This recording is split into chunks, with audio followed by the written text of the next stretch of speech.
Here are the notes for day 102, which is both the ratio and the root tests. So they both work on the same premise. What happens is that we look at the ratio of the next term divided by the previous term. And if that ratio is less than 1, then we believe that that infinite series converges absolutely. If the next term compared to the previous term is greater than 1 as n approaches infinity, in other words, the terms are getting larger and larger, we know that that series diverges. And then if that ratio is 1, we don't know, and it's an inconclusive test. So this ratio test is great to use when you have factorials and exponentials. So example 1, there's a factorial and an exponential. So to set up a sub n plus 1 over a sub n, I'm going to change all my n's into n plus 1s and multiply that by the reciprocal of the original a sub n function, a sub n sequence definition. So now simplifying, n factorial over n plus 1 factorial leaves an n plus 1 in the denominator. And 3 to the n plus 1 divided by 3 to the n, you subtract the exponents, and you're left with 3 to the first. As n approaches infinity, the denominator grows without bound. 3 over very large is 0. 0 is less than 1, so this series converges absolutely. The next one involves a bit of a trick. So we have both a factorial and an exponential, but it's a little bit more challenging in that we have a n raised to the n. So what we're going to do is we're going to set it up. Here is the n plus 1, the next term, multiplied by the reciprocal of the original sequence definition. And now, just like before, the factorials are going to reduce. So n factorial over n plus 1 factorial produces an n plus 1 in the denominator. N to the n is going to stay. But I'm going to separate this n plus 1 raised to the n plus 1 into two parts. I'm going to take n plus 1 and keep n of them together and pull out a single n plus 1. So since I have the same base, the exponents would add and become n plus 1 as an exponent.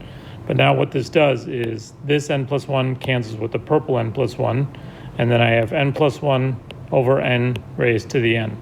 If I write this slightly differently by taking both of these terms and dividing by n, I get 1 plus 1 over n raised to the n, and this is the famous limit. As n approaches infinity, this quantity here is equal to e.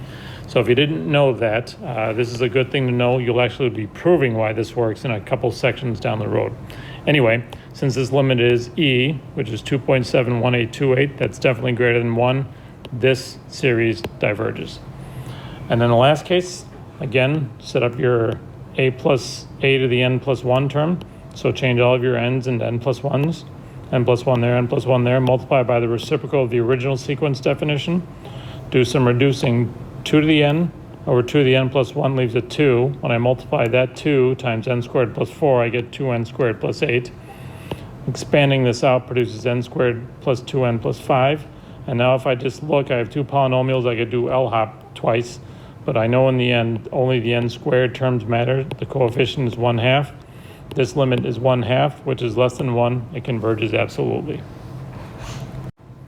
The final test is called the root test, and this works a lot better when you have multiple exponents, all with n's. So 2 to the 3n plus 1 and n to the n. I'm going to try and do the root test. The root test simply says take the nth root and then take the limit. And if that limit, again, is less than 1, you have absolute convergence, greater than 1, divergence, and if it equals 1, then it's inconclusive. So if you have an nth exponent, taking the nth root is kind of like undoing that exponent to figure out what happens with the limit. So in any case, I have this series here. I'm going to take that sequence definition, raise it to the 1/nth power, which is the same thing as taking the nth root, and now this exponent gets sent to both the numerator and denominator exponents. So now 2 will have an exponent of 3 plus 1 over n, and n has an exponent of 1. Taking that limit, as n approaches infinity, this part disappears, and I have 2 to the third power, which is 8. And the bottom, as n approaches infinity, becomes very large. That limit, 8 over infinity, is 0. This converges absolutely. So those are the ratio and the root tests. You'll get plenty of practice in the homework.